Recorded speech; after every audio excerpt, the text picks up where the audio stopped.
let me tell you a story about the autistic special interest. For those of you who don't know, I was diagnosed with autism when I was 9 years old, and it affects me in many ways, but all of them positive. No bad things to say about it. Wouldn't change it. Wouldn't change it for the world. I occasionally get very interested in a specific thing um, over usually a not very long period of time. This is what many people describe as special interest.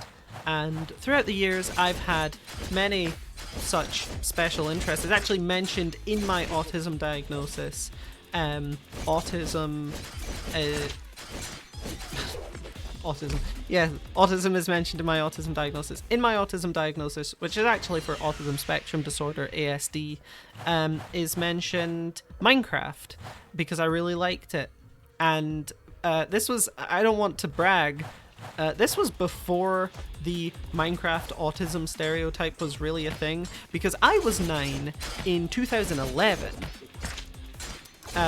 That's not true. I was 9 in 2012. I can't count. But I started playing Minecraft in 2011. So I was really ahead of the curve here, because I don't think if you asked the average person at the time what Minecraft was, that they would even necessarily know.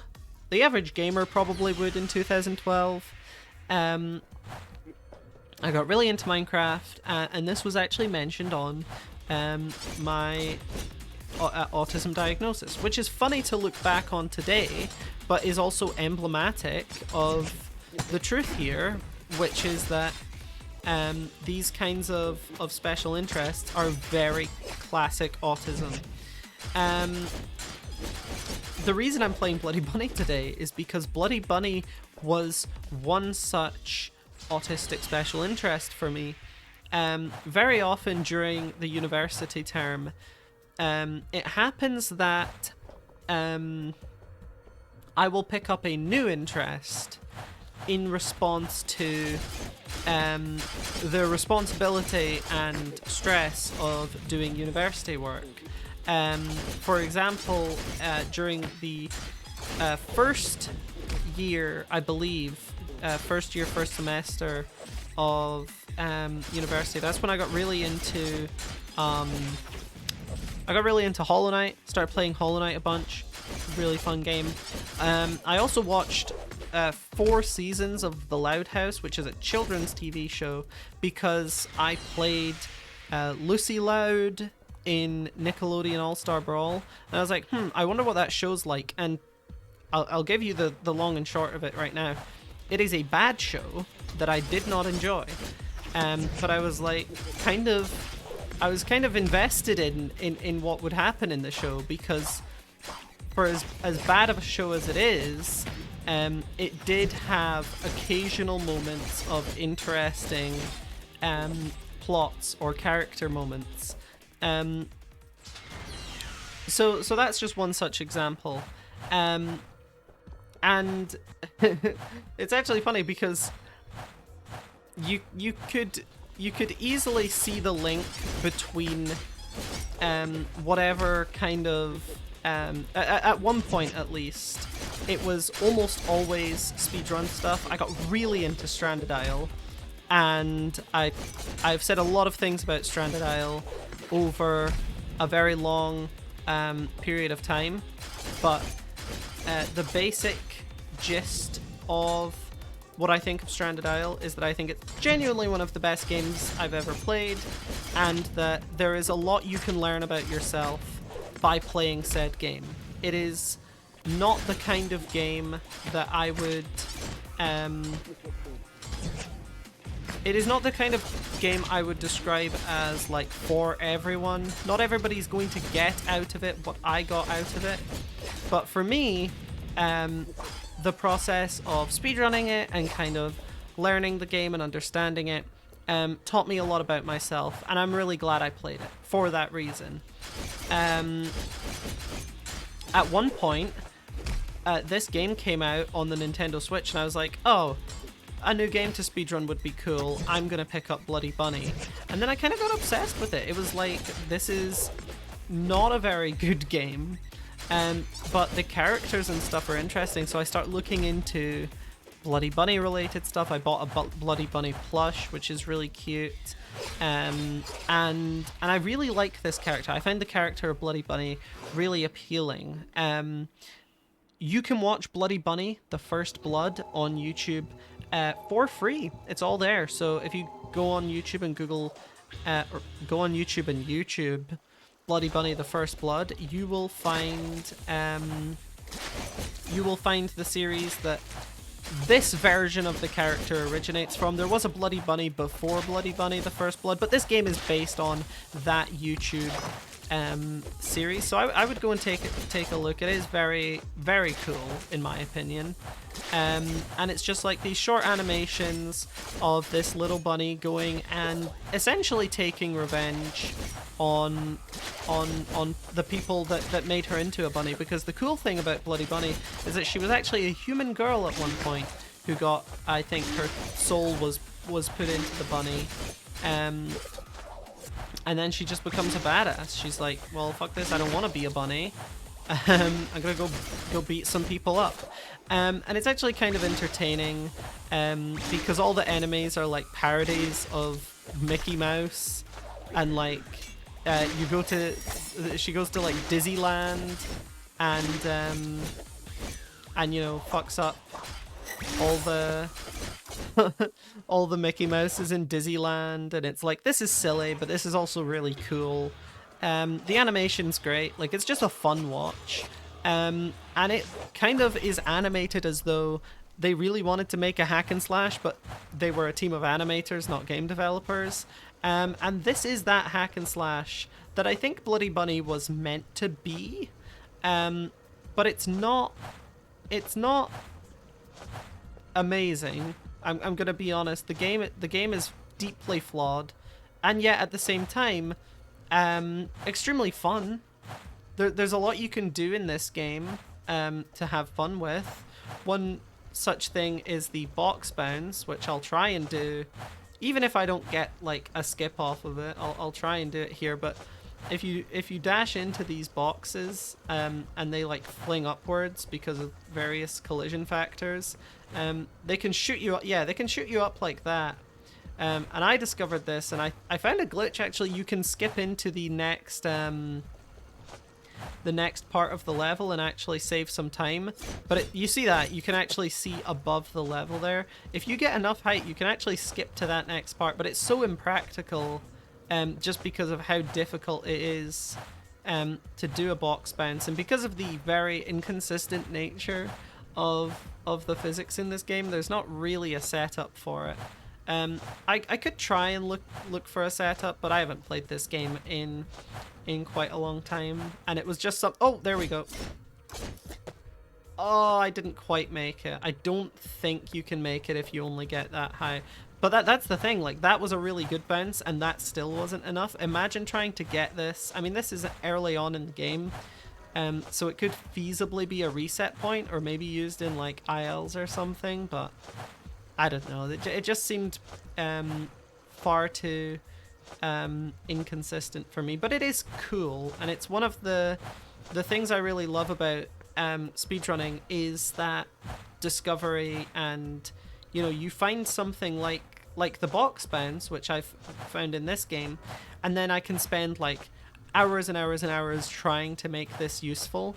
There's an old video on my YouTube channel called Making Box Bounce Useful, where I talk about this, and I show off like the skip that I was able to find, and it's just like, yeah, this is not gonna be practical for a very long time, but at the same time, if I don't mention it, then, you know, whoever plays this game in the future could be missing out on some potential skip. Maybe someone isn't gonna find this after me. So, you know, document everything has always been my kind of perspective on speedrunning finds.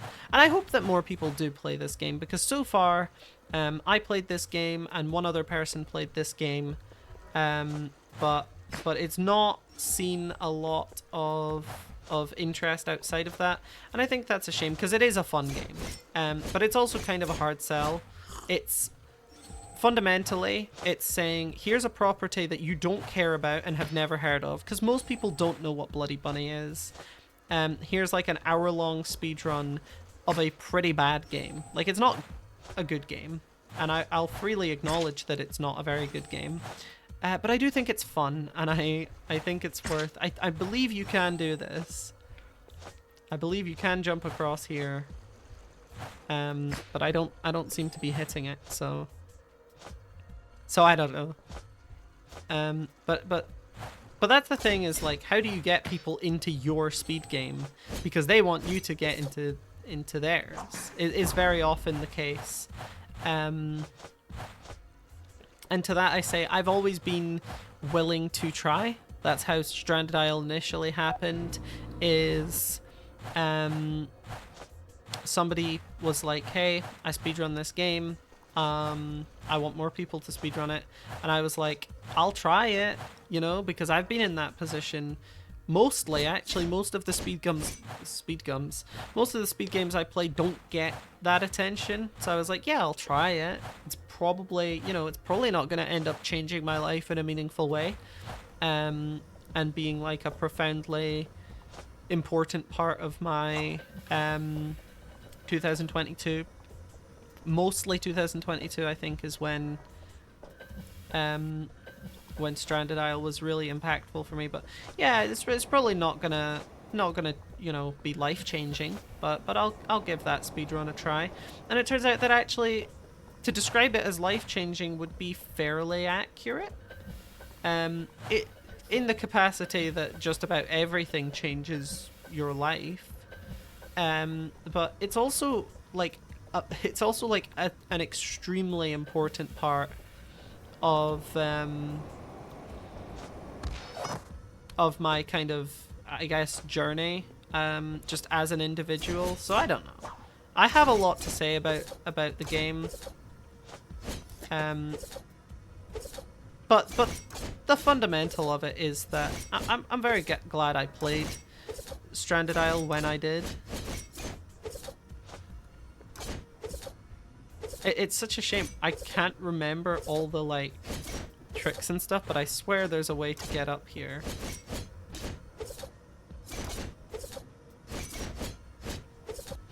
Whatever.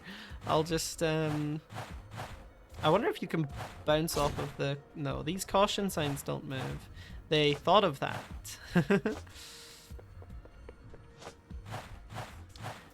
I guess I'll just have to solve this puzzle. The thing is with Bloody Bunny is that I haven't played it much in like a couple years. So I am not super well equipped to... Oh, I did it. I solved the puzzle. I'm not super well equipped to play it right now, but I figured I should because it's, you know, it's December. I want to play the game before the year ends. These are games that have, you know, meant quite a lot to me at one point, and Bloody Bunny I bought a plush of for like £40. I feel like that definitely fits the bill of had an impact, no matter how important the actual game was. You know, that plushie's kind of awesome. The studio that made Bloody Bunny, the character and the animation, they're like a studio that makes a bunch of like characters. I guess they're kind of like Sanrio. And I believe they're like Thai. I think it's a Thailand studio. I don't really know, to be honest, that much about the studio behind them. But they kept teasing the game studio. They announced a DLC for this game, and they kept teasing it like, oh, it's on its way. You know, it's the 1 year anniversary of the game. It's almost here. It's almost here. The DLC. It's still not out. It's obviously never coming out because this game is several years old at this point. And if there was going to be any update at all, I mean, the developer behind this game, Quantum Peaks, I don't believe they have posted in over a year. Like, I don't think, not only are they not talking about this game, they're not talking about anything. I want to try and do a box bounce in this room because I don't think I've ever like hit one.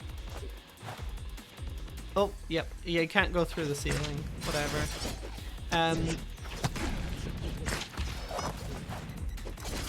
But yeah, this game is just a lot of fun, and we got scammed out of a DLC that probably would have, if it came out after I stopped playing the game, it probably would have renewed my interest, at least for like a week or two.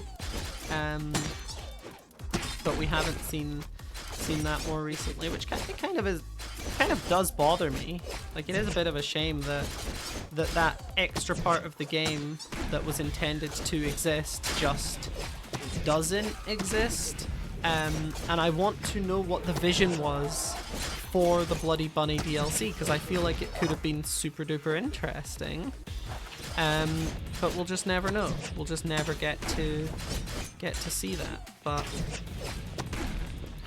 most likely it would have been a short additional campaign, because I do think there were levels in the trailer that we had not seen before, and you were playing as like the Dark Bloody Bunny, which is like an evil, fucked up version of the Bloody Bunny. Not that the Bloody Bunny is not fucked up, because she does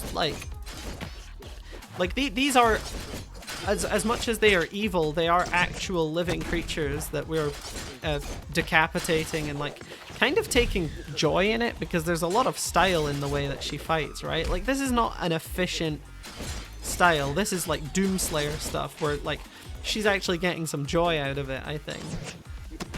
I mean, that's definitely what it seems like in the game, but I don't know. There's also I just forgot about that.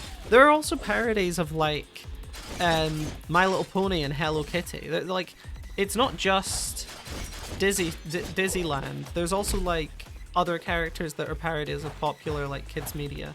I wonder what they were doing with that. Was it just because they didn't want to come up with their own characters? They're like, oh, we'll just parody these ones. Or is there like actually a reason behind that? That would be interesting to know, because as far as I know, it's just parody for the sake of parody. But maybe there was some like different. Maybe there's some like deeper meaning where Bloody Bunny is like, I don't know, an anti-corporate thing or something. But I don't know how that would work, to be honest. I don't think that's the case. Oh, Alive Room. Well, I would love to go to the Alive Room. Oh no, it's just this. Oh yeah. Here we go. We got a boss fight. We'll end the video on the boss fight. This guy was the thumbnail. This little robot was the thumbnail for one of my most popular YouTube videos. It's got like 10,000 views or something. I'm pretty sure it's just me doing a full game run of this.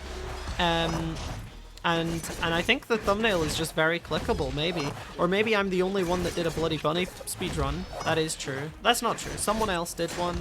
It was actually faster than mine. But someone else did one. Which I believe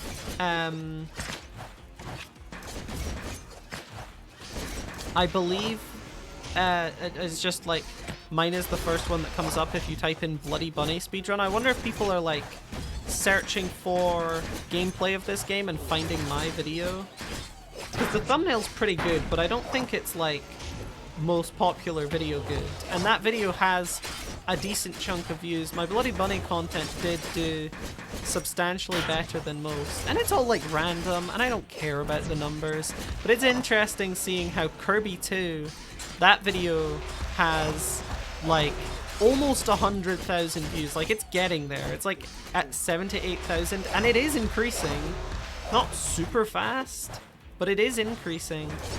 Some of my videos just randomly get thousands of views, and it's kind of funny. I don't care that much about it, because I'm not trying to turn YouTube into like, I don't need to be seen. The only reason I post the speedruns is so that people interested in the speedruns can see it. And generally speaking, there's 10 at most people interested in a speedrun that I play, because I don't speedrun popular games. I've always kind of preferred to play the lesser known ones, and it's not just because I want a game that I can, you know, have a higher spot in the leaderboard in. it's because I want to be the one discovering the strats that I'm using. And I can't do that with Mario 64. I'm never going to be the one who discovers the next Mario 64 strat. You need to be basically a scientist to figure that kind of thing out. So I really like the game. I really like playing more obscure games for that reason, but